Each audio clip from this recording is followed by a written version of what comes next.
These wooden picture frames are awesome. I'll show you what I do with them in a second, but I love that you can buy them in bulk. The one that I ordered, I think was the 20 pack, and I ordered quite a few of them, but they have different pack options. I am a classroom teacher, so what we end up doing, let me cover the faces. What we end up doing is like a little side-by-side from the first day to the last day of school, and it's just a 4x6 photo inside. And then the students get to color the frame since it's a wooden piece.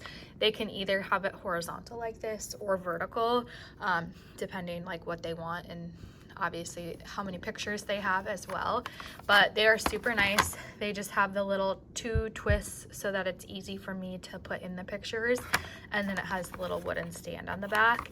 My students have used markers, crayons, colored pencils, even pens on the wooden part before, and it all turns out super nice.